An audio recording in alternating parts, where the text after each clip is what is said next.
जो काम परमेश्वर ने हमारे जीवन में किया है वो काम परमेश्वर आपके द्वारा भी कर सकता है ना। परमेश्वर किसी का पक्षपात नहीं करता, है ना। If we follow the principles of God's word, अगर हम परमेश्वर के वचन के सिद्धांतों को मानेंगे और उसकी आत्मा के द्वारा चलेंगे, जो काम दिल्ली में हो रहा है वो आपके शहर में भी हो सकता है। ऐसा कुछ हमें रोक ही नहीं सकता, है ना। जो काम कहीं पर भी परमेश्वर कर रहा है वो आज भारत के देश में भी हो रहा है। हालेलुया। तो I just want to encourage you कि मैं बहुत ग्रेटफुल हूँ कि आपने मुझे इनवाइट किया आपके प्रार्थना सभा में, और ये समझते हुए कि एक बहुत ही सताव के समय आप लोग ऐसे मिल रहे हो और परमेश्वर के वचन में सीख रहे हो, परमेश्वर के वचन में बढ़ना चाहते हो। और इससे बढ़िया टाइम, है ना, भारत देश के लिए नहीं हो सकता। हम बिल्कुल सही टाइम पे हैं। ये भारत का समय है। पूरी दुनिया के like God is putting India on the world map, है ना। पूरी दुनिया के विश्व में यीशु मसीह क्या कर रहा है कि भारत के ऊपर एक स्पॉटलाइट डाल रहा है। तो हम बिल्कुल सही टाइम पे है, सही जगह पे है। ये भारत का समय है, स्पेशली मसीह लोगों के लिए भारत का समय है ना। पहला यूहन्ना 5:4 बोलता है कि जो प्रभु में जन्मा है वो एक ओवरकमर है ना। उसने दुनिया को जीत लिया है। हालेलुया। तो हमें तो दुनिया को जीतने के लिए बोला, तो भारत तो एक बहुत छोटी चीज है ना। भारत को भी हम जीत ही लेंगे। हालेलुया। आमीन। आमीन। सो टुडे आए हम परमेश्वर के वचन में चलते हैं। मैं जब आप इस सभा के लिए प्रार्थना कर रहा था, परमेश्वर ने मुझे एक वचन दिया, परंतु मैं विश्वास करता हूँ कि जैसे हम वो वचन पढ़ेंगे पवित्र आत्मा हमें और देगा, है ना। तो निकालिए मेरे साथ इफिसियों 1:3। अगर कोई मुझे हिंदी में पढ़ने में मदद कर दे तो बहुत हेल्प होगी। Efficiency chapter 1:3।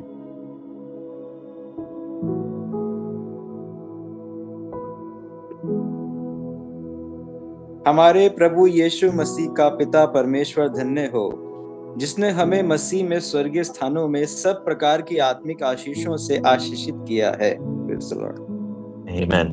क्या हम एक और पढ़ सकते हैं? अगर सबके पास बाइबल है तो आप साथ में निकालिए, जैसे भाई पढ़ते हैं हम साथ में उनके साथ पढ़े।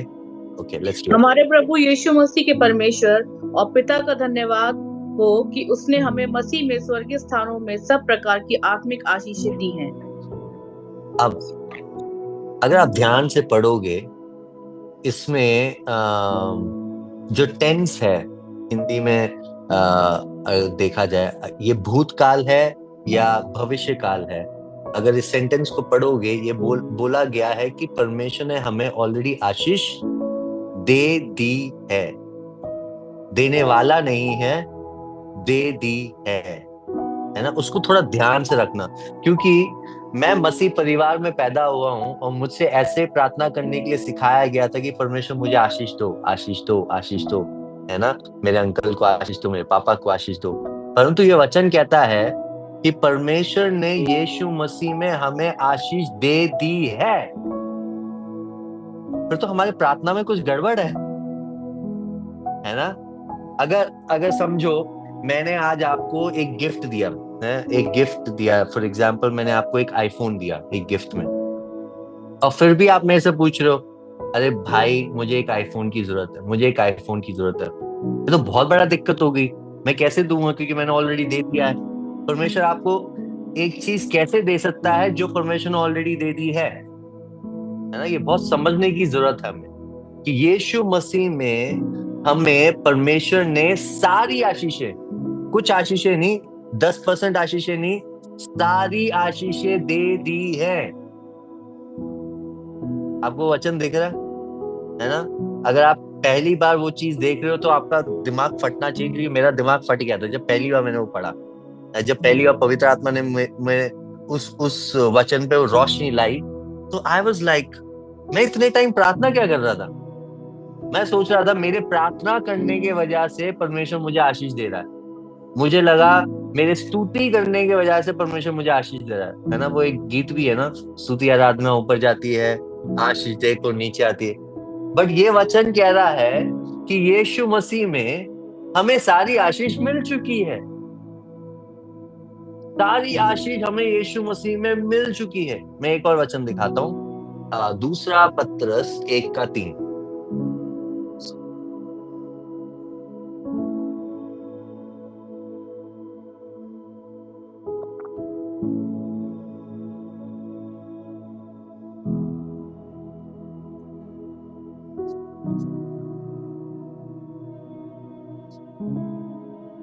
दिया है, दिया है। Do you see that?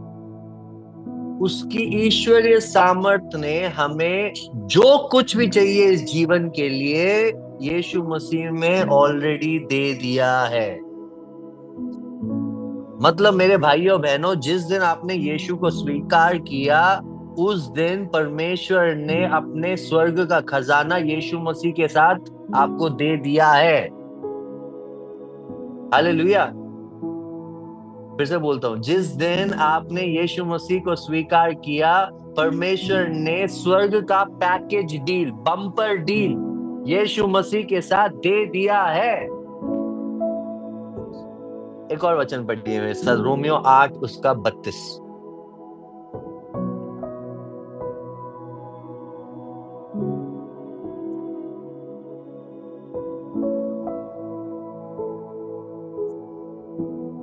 जिसने अपने निज पुत्र को भी न रख छोड़ा परंतु उसे हम सबके लिए दे दिया, वह उसके साथ हमें और सब कुछ क्यों ना देगा?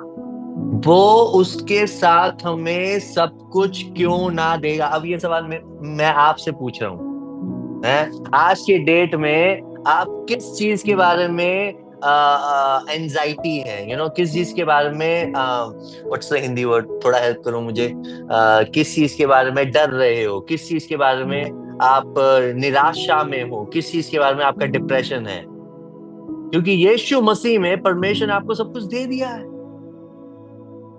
सब कुछ दे दिया है। अब जब परमेश्वर ने आपको सब कुछ दे दिया है वो दोबारा कैसे दे सकता है जब वो ऑलरेडी आपको दे दिया है? यीशु मसीह में तो सब कुछ मिल गया आपको। हालेलुया। मतलब कहीं ना कहीं गड़बड़ है ना। अगर आज भी मैं निराशा में हूं, अगर आज भी मैं डर में जी रहा हूं, मतलब कुछ तो गड़बड़ है।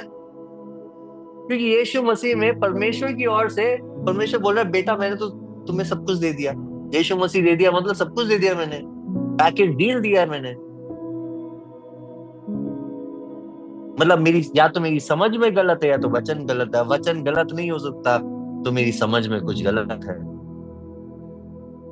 है ना भाइयों बहनों? अगर ये सच्चाई आज आपके जीवन में मिल गई ना, शैतान आज से आपको डर में नहीं रख सकता, शैतान आपको डिप्रेशन में नहीं रख सकता, क्योंकि आप फुल कन्विंस्ड हो जाओगे कि सिर्फ वचन काफी है आपके लिए, है ना।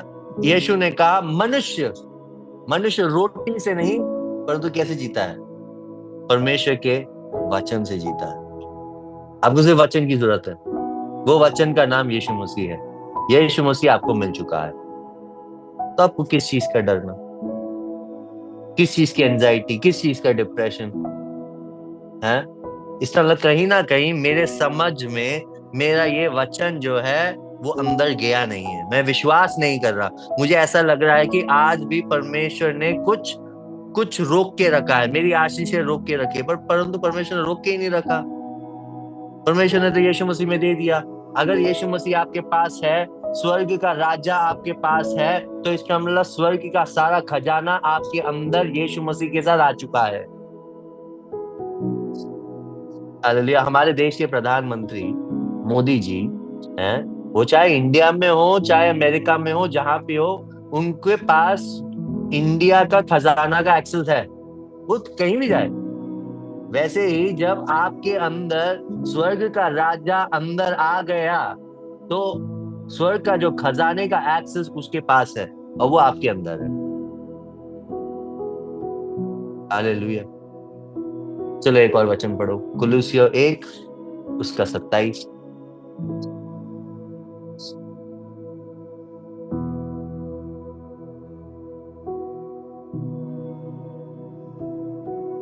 कुलुस्सियों 1 उसका 27 पढ़ो।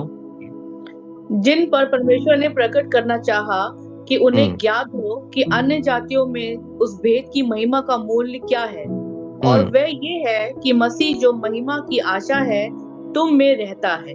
मसीह जो महिमा की आशा है वो तुम में रहता है। अरे भाइयों बहनों, अगर मसीह जो महिमा की आशा है तो हम आशाहीन कैसे हो गए? सोचने वाली बात है।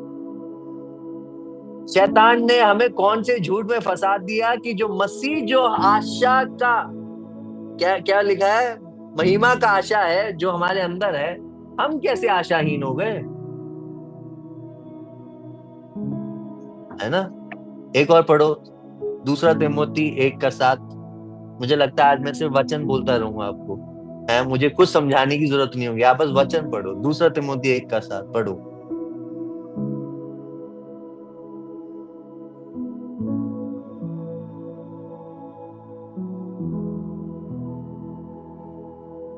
नहीं, दूसरा तिमोथी 1:7। क्योंकि परमेश्वर ने हमें डर की आत्मा नहीं दी है। कौन सी आत्मा दी है? कौन सी आत्मा? प्रेम, संयम और सामर्थ्य की आत्मा। अरे भैया, बट मेरा जो प्रैक्टिकल लाइफ है उससे तो मिलता जुलता ही नहीं है जो वचन जो सारे बोल रहे हैं। मैं तो डर में जी रहा हूँ, मैं डर में जी रहा हूँ, मैं आशाहीन हूँ, एंजाइटी चल रही है, डिप्रेशन चल रहा है, मैं स्लीपिंग पिल्स खा रहा हूँ। यीशु को मैंने ग्रहण कर लिया, बट मेरे प्रैक्टिकल लाइफ में तो कुछ चल ही नहीं रहा। ये या तो वचन गलत है, या तो मेरा प्रैक्टिकल लाइफ में से झूठ बोल रहा है। तो आप किस पे विश्वास करोगे? आपके एक्सपीरियंसेस पे विश्वास करोगे या आप परमेश्वर के वचन पे विश्वास करोगे? क्या परमेश्वर का वचन झूठ बोल सकता है या आपके एक्सपीरियंसेस झूठ बोल सकते हैं? है ना? ना कहीं गैप है ना, कि परमेश्वर का वचन हमें बोल रहा है कि हम ऐसी जिंदगी जी सकते हैं, परमेश्वर, गॉड काइंड ऑफ लाइफ, मतलब परमेश्वर की जिंदगी हम जी सकते हैं इस दुनिया में। और परंतु हमारी जिंदगी यहाँ पे एक बहुत बड़ा गैप है। वो गैप कब खत्म होगा? जब आप रिकॉग्नाइज करोगे कि आपका एक्सपीरियंसेस आपसे झूठ बोल रहा है और परमेश्वर का वचन झूठ नहीं बोलता है। ये चैलेंज आपको अपने आप को करना बहुत जरूरी है, बहुत जरूरी है। क्योंकि जब तक आप कंफर्टेबल रहोगे ना, अरे ठीक है बीमारी हो रही है, अरे ये हो रहा है, वो हो रहा है, अरे ठीक है सताव हो रहा है, जब तक कंफर्टेबल रहोगे आप इजराइलियों की तरह मरुभूमि में रहोगे। जोशुआ कालेब की तरह आपको बोलना पड़ेगा। अगर परमेश्वर ने बोला है कि वादा का देश हमारा है, तो मतलब वादा का देश हमारा है, चाहे हमारे साथ कोई खड़ा हो या ना हो। अब परमेश्वर के वचन के साथ खड़े रहोगे या अपने एक्सपीरियंसेस पे भरोसा करोगे, उस पे विश्वास करोगे? तो बहुत बड़ा एक सवाल है आपको पूछने के लिए, है बहुत बड़ा सवाल। स्पेशली जब आपके बैंक के खाते में पैसे ही नहीं है और आप ये वचन पढ़ रहे हो कि परमेश्वर ने सारी आशीषों से आशीष कर दिया, अब क्या विश्वास करोगे? बैंक के खाते की बातों का विश्वास करोगे या इस वचन पे विश्वास करोगे? हैं? जब आपके शरीर में दर्द हो रहा है, सर दर्द हो रहा है, बैक एक हो रहा है, आप किस पे विश्वास करोगे? सर दर्द पे विश्वास करोगे या परमेश्वर का वचन जो कहता है कि उसके खोड़े खाने से आपको चंगाई मिलेगी, किस पे विश्वास करोगे? ये बहुत बड़ा चैलेंज है। ये है मसीह जीवन का चैलेंज, क्योंकि हमें जो दिखता है और जो परमेश्वर के वचन में जो अनदेखी जो दुनिया है, उन दोनों में बहुत बड़ा फर्क है, बिल्कुल फर्क है। इसलिए तो हम आत्मिक हैं, इसलिए तो हमसे बोला गया है कि आत्मा से जियो, जो देख रहे हैं उससे मत जियो, विश्वास से जियो। We don't live by sight, we walk by faith, है ना? एक और वचन पढ़ते हैं, दूसरा कुरिन्थियों उसका 4 उसका 17 और 18 है।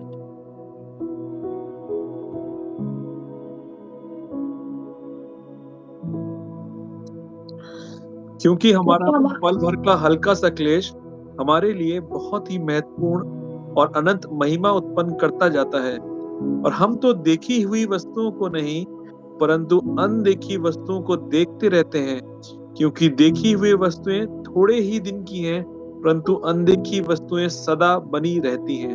वाह वाह वाह! एक और बार पढ़ना, थोड़ा धीरे पढ़ना, क्योंकि मैं कुछ शब्दों का हाईलाइट करना चाहता हूँ। क्योंकि हमारा पल भर का हल्का सा क्लेश मतलब आपके जो क्लेश जो है ना, वो वचन बोल रहा है हल्का सा है।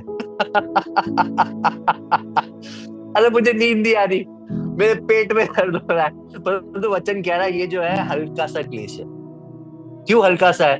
क्योंकि जो महिमा आपके अंदर जो डिपॉजिट किया गया ना, उसके कंपैरिजन में ये हल्का सा क्लेश है।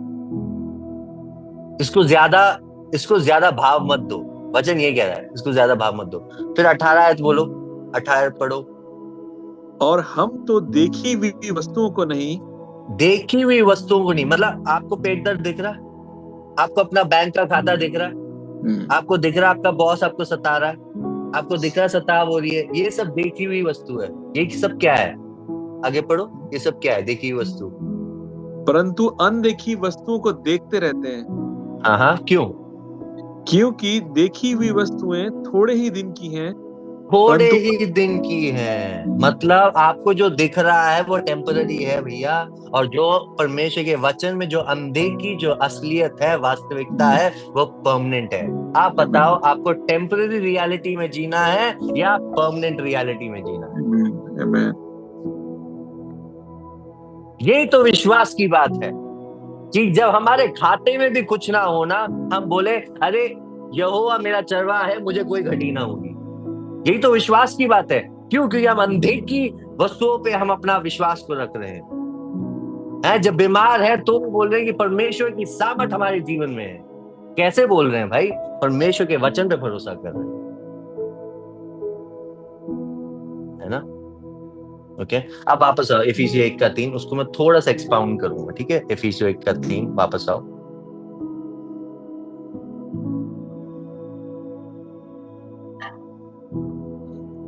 हमारे प्रभु यीशु मसीह के परमेश्वर और पिता का धन्यवाद हो कि उसने हमें मसीह में स्वर्गीय स्थानों में सब प्रकार की आत्मिक आशीषें दी हैं। उसने मसीह में सब प्रकार की आत्मिक आशीषें दे दी है। सब प्रकार की आत्मिक आशीषें दे दी। अब बात पता है क्या, हमारा गैप क्यों बन रहा है? कि जो परमेश्वर का वचन बोल रहा है और जो हमारी जो एक्सपीरियंस है उसके बीच में जो गैप है, वो इसलिए बन रहा है क्योंकि परमेश्वर ने जब हमें आशीषें दी, वो आत्मिक है, वो भौतिक नहीं है। पढ़ा आपने? आत्मिक आशीषें, है ना? तो वो जो वर्ड जो है ना यूनानी में आशीषें, उसका यूनानी में शब्द है यूलोगिया, यूलोगिया, जिससे इंग्लिश शब्द निकलता है यूलॉजी। आज आपकी धार्मिकता बन सकती है, उसका वचन कुछ भी आपके लिए बन सकता है, कुछ भी। इसलिए वचन बोला गया है अनदेखी वस्तुओं में ध्यान लगाओ। अनदेखी वस्तु, क्योंकि परमेश्वर के वचन से जो दिखती है वास्तविकता, वो अनदेखी है। उस पे आपका नजर होना चाहिए, है ना? यशायाह की पुस्तक में ऐसा लिखा गया है कि जो भी जिसका भी मन परमेश्वर पे हो, उसको वो सिद्ध शांति में रखता है। सिद्ध शांति, सिद्ध शांति। Hallelujah, hallelujah. आज परमेश्वर एक पीढ़ा को खड़ा कर रहा है जो उसके विश्वास में चलेगा, जो देखी हुई वस्तुओं पे नहीं, परंतु उसके वचन की अनदेखी वस्तुओं पे एक ऐसा कॉन्फिडेंस, चाहे हमारे आगे पीछे कोई हो या ना हो, परंतु परमेश्वर का अनदेखी एक सामर्थ, अनदेखी एक आर्मी हमारे साथ खड़ी है। हालेलुया। आज मेरा एक ही सवाल है आपसे, आज आपका जो भरोसा जो है वो किस पे है? आपकी देखी हुई चीजों पे भरोसा है या परमेश्वर के वचन की अनदेखी चीजों पे है? क्योंकि अगर देखी हुई चीज पे आपका भरोसा है तो आपको एंजाइटी होगा, डिप्रेशन होगा, स्लीपिंग पिल्स खाने पड़ेंगे। परंतु अगर परमेश्वर के अनदेखी चीजों पे है तो आपको कोई चीज की डरने की जरूरत नहीं, निडर जी सकते हो, निडर। मैं आपको एक कहानी बताता हूँ। हमने गिटोनी में, हमारे जो दिल्ली शहर में, हम कोविड के सेकेंड वेव के बाद हमने स्टार्ट किया था। और जब परमेश्वर ने हमसे बोला कि एक जगह लो और परमेश्वर की कलीसिया स्टार्ट करो, हमारे लिए बहुत मुश्किल था क्योंकि उस समय हमसे 10 लोग थे। क्योंकि दिल्ली का शहर आप जानते हो तो बहुत महंगा है, बहुत महंगा। परंतु परमेश्वर ने वचन बोला था तो हमें करना था। क्यों? क्योंकि विश्वास आता है सुनने से, और सुनना क्या? परमेश्वर के वचन से। तो परमेश्वर ने बोला, हमने कर दिया। हमने करना शुरू किया। हमारे पास पैसे नहीं थे, परंतु हमारे पास क्या था? वचन था। वचन पे खड़े रहे। बहुत बहुत समस्या आई, बहुत सताव आई, परंतु परमेश्वर के वचन में खड़े रहे। और आपको पता है कि 2 महीने में वो जगह तैयार, और हमने कलीसिया शुरू कर दी। कलीसिया शुरू करने के समय हमारे पास सिर्फ 10 लोग थे, और मैंने ऐसे ही बोल दिया एक दिन, ऐसी बातें में मैंने मजाक करके बोला था, सीरियस भी नहीं था। मैंने ऐसे ही बोल दिया कि 1 साल होने से पहले हम जगह बदल देंगे। और भाइयों बहनों, 1 साल हुआ नहीं, परमेश्वर हमने दूसरी जगह दे दी जो इससे 3 गुना बड़ा था। 3 गुना। ठीक है, जितना हमें इस पहली जगह को बनाने में लगा, उससे कहीं ज्यादा इस वाले में लगा। परंतु मैं कह रहा हूं, क्योंकि परमेश्वर ने हमसे बोला, परमेश्वर ने हमें एक वचन दिया, जाओ, निकलो यहां से, दूसरी जगह ढूंढो, बड़ी जगह ढूंढो। हम चले गए। उस समय जब हम नई वाली जगह पे जा रहे थे, तब हम बस 20-25 लोग थे, और नई वाली जगह अकोमोडेट कर सकती थी 150 लोग। आपको समझ में आ रहा है मुझे कितना विश्वास चाहिए था प्रचार करने में? 150 लोग की जगह में सिर्फ 25 लोग बैठे हैं। परंतु परमेश्वर इतना विश्वास हो गया, इतना विश्वास हो गया। 2 साल के बाद परमेश्वर ने बोला, यहां से भी निकल, बड़ी जगह ढूंढ। उससे भी 3 गुना जगह हमने देखा। ठीक है, आज हम गिटोरनी में, हमें ये 4था साल चल रहा हमारा। हम 3 बार जगह बदल चुके हैं। 3 बार हमने खुद उसका इंटीरियर एक्सटीरियर सब हमने खुद किया, हमारी कलीसिया ने खुद किया। कैसे हुआ ये सब? विश्वास। परमेश्वर ने बोला, हमने किया। क्योंकि विश्वास आता है सुनने से। अगर परमेश्वर आपको कुछ बोल रहा है, आप खड़े हो जाओ उसके वचन में, क्योंकि अगर आप खड़े हो गए, परमेश्वर का वचन वो सब कुछ ला देगा जो आपको जरूरत है उस चीज, उस कार्य के लिए। बिल्कुल करेगा। आज हम अपनी कलीसिया में ऐसे बोलते हैं कि हमारी कलीसिया वर्ल्ड का फास्टेस्ट ग्रोइंग चर्च है। हम विश्वास में बोलते हैं फास्टेस्ट ग्रोइंग चर्च है, क्योंकि जो काम हम अपने सामर्थ्य में नहीं कर सकते, वो काम परमेश्वर ने किया है। इसलिए हमने विश्वास परमेश्वर के वचन में किया है। परमेश्वर के विश्वास पे खड़े हुए। ये जो अभी हाल ही में हमने जो ये जगह ली थी, उसको हमें स्क्रैच से बनाना पड़ा। गोडाउन था एक, बिल्कुल गोडाउन, हमने उसको स्क्रैच से बनाया। बहुत पैसे लगे। पैसे तो छोड़ो, बट उसके ऊपर सताव आया, और भी अधिक समस्याएं। परंतु परमेश्वर ने जो हमें वचन दिया था उस पर खड़े रहे। ये परमेश्वर ने मुझे एक वचन दिया था, ड्यूटरोनॉमी उसके 1 का 8, उसमें ऐसा लिखा है, go in and take possession of the land. जाओ और कब्जा करो। तो मैं उस पर खड़ा हो गया। परमेश्वर, तुमने मुझे ये वचन दिया है, तो मैं किसी से नहीं डरूंगा, चाहे पैसा आए या ना आए, चाहे कोई भी हमारे सामने आए या ना आए। आपने ये वचन दिया है, तो आपका ये वचन जरूर पूरा होगा। और भाइयों, मैं बताऊं, 2 महीने में वो जगह खड़ा था। आज हमारा एक बहुत ब्यूटीफुल जगह है। अगर आपको कभी भी टाइम मिले दिल्ली आने में, प्लीज हमारी कलीसिया को विजिट करिए, क्योंकि वो एक टेस्टमेंट है कि परमेश्वर विश्वास योग्य है। अगर उसने वचन में कहा है और आप वचन में खड़े रहोगे, उसकी वचन पे विश्वास करोगे, तो सब कुछ पूरा हो सकता है। यीशु ने कहा, विश्वास करने वालों के लिए कुछ भी असंभव नहीं। हम विश्वास किस चीज पे करते हैं? उसके वचन में करते हैं। वचन में। तो यदि आप कुछ भी परमेश्वर से सुन रहे हो, आपको पता होना चाहिए कि उसका बेसिस क्या है, वचन क्या है। वचन क्या है? हम नोएडा में थे, नोएडा से दिल्ली आए क्योंकि परमेश्वर ने वचन दिया था। उत्पत्ति 12 से 1 जो परमेश्वर ने अब्राहम को दिया, जा निकल अपने घर से, सब कुछ छोड़ बाड़ के निकल। तब कुछ समझ में नहीं आया, परंतु आज हम जो फ्रूट देख रहे हैं, वो जानते हैं कि हमारी विश्वास योग्यता नहीं, परंतु परमेश्वर की विश्वास योग्यता। हालेलुया। विश्वास करो परमेश्वर के वचन से। विश्वास आता है सुनने से, परंतु पता है काम कैसे करता है? बोलने से। 2 कोरिन्थियों 4 का 13 कहता है, वही विश्वास की आत्मा है, वो ही विश्वास की आत्मा जो उसमें थी वो हम में है। तो हमने विश्वास किया तो बोला। मैंने ये समझा है कि हम जो विश्वासी लोग हैं सोचते ज्यादा है, विश्वास बोलते कम है ना। विश्वास बोलना स्टार्ट करो। जब आपको दिखता नहीं है तब बोलो, है ना।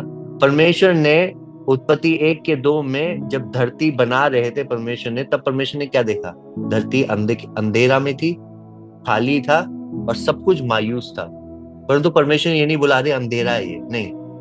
परमेश्वर ने वो नहीं बोला जो परमेश्वर देख रहा था, परमेश्वर ने वो बोला जो परमेश्वर देखना चाहता था। क्यों? क्योंकि वो विश्वास का परमेश्वर है। तो आप वो ना बोलो जो आपको दिख रहा है। अगर आपको अशांति दिख रही है तो शांति बोलो। अगर आपको सिकनेस दिख रहा है तो हेल्थ बोलो, हीलिंग बोलो, चंगाई बोलो। आप वो बोलो जो परमेश्वर के वचन में है। अंधे की वस्तु को देख के उसको बोलो, क्योंकि परमेश्वर, आपका परमेश्वर वैसा जीता है। विश्वास की आत्मा बोलती है। मेरे साथ बोलो, विश्वास की आत्मा बोलती है। 2019 की बात है, मेरे पापा को स्ट्रोक आया। और जब स्ट्रोक आया सबने हमें होपलेस छोड़ दिया था, आशाहीन हो गए थे बिल्कुल। सबने बोल दिया कि पापा पैरालाइज होंगे, ये होंगे, वो होंगे। और मैं भी बड़ा डिप्रेस्ड था। रात को क्या हुआ, मुझे एक वचन आया, पवित्र आत्मा ने मुझे वचन दिया भजन संहिता 25 में, जो लिखा है कि वो मुझे जीवितों के देश में उसकी भलाई को दिखाएगा। I will see the goodness of God in the land of the living. परमेश्वर की भलाई को मैं जीवितों के देश में देखूंगा। वो वचन जब आया मेरे अंदर, मैं उसको खड़े होके घोषणा करने लग गया। दूसरे दिन हॉस्पिटल में गया, वहां के कैंटीन में खड़े होके घूम के मैं बस ये घोषणा करा, परमेश्वर की भलाई को मैं उसके जीवितों के देश में देखूंगा। परमेश्वर की भलाई को उसको जीवितों के देश में देखूंगा। परमेश्वर की भलाई को उसको जीवितों के देश में देखूंगा। गवाही के रूप में बता रहा हूं आपको, 5 दिन में मेरे पापा डिस्चार्ज। दूसरे हफ्ते के संडे में मेरे पापा प्रचार कर रहे हैं पुलपिट से। जो मनुष्य से असंभव, परमेश्वर से संभव। आप परमेश्वर के वचन पे खड़े हो जाओ, सुनो परमेश्वर के वचन को, जिससे विश्वास आए, विश्वास को काम पे लगाओ बोल के। कुछ भी आपके लिए असंभव नहीं हो, कुछ भी। मैं बता रहा हूं, कुछ भी। आप बिल्कुल ऐसे योद्धा बन जाओगे जो कोई भी आपको हरा नहीं सकता। एक बोलने वाला विश्वासी, विश्वास बोलने वाला विश्वासी एक 2-धारी तलवार के समान है। शैतान कैसे आएगा आपसे लड़? विश्वास को बोलो, परमेश्वर के वचन को बोलो, विश्वास में बोलो और उसको देखो काम करते हुए। हालेलुया। कुछ भी असंभव नहीं आपके लिए। मैं बस लास्ट कहानी सुनाता हूँ और खत्म करता हूँ। मैंने एक इंस्टाग्राम में एक मीम देखा था, एक पिक्चर। उसमें एक था कि एक मोटा सा व्यक्ति फ्रिज खोल रहा है और फ्रिज के अंदर कुछ भी नहीं है। ठीक है, मोटा सा व्यक्ति फ्रिज खोल रहा है और खाली है। और उसमें ऐसा लिखा गया था कैप्शन में कि आप जिसकी खोज में हो वो आपके अंदर है। ठीक है, यही मेरा आपका आखिरी संदेश है। आप जिसकी खोज में हो वो आपके अंदर है। यीशु मसीह में आपको सब प्रकार की आशीषें मिल गई हैं। अपना विश्वास को इस्तेमाल करो, परमेश्वर के वचन पे खड़े रहो, बोलना शुरू करो। विश्वासी मनुष्य सीखना है, वो अपने विश्वास में कैसे बढ़ता है? बोल के सीखता है, बोल के। एक बच्चे का ग्रोथ देखो।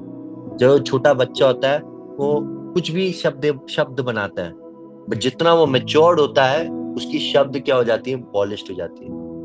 वैसे विश्वासी का ग्रोथ, वो जितना परमेश्वर के वचन बोलने में सख्त रहेगा, वो डिटरमिन करता है कि उसकी ग्रोथ क्या है।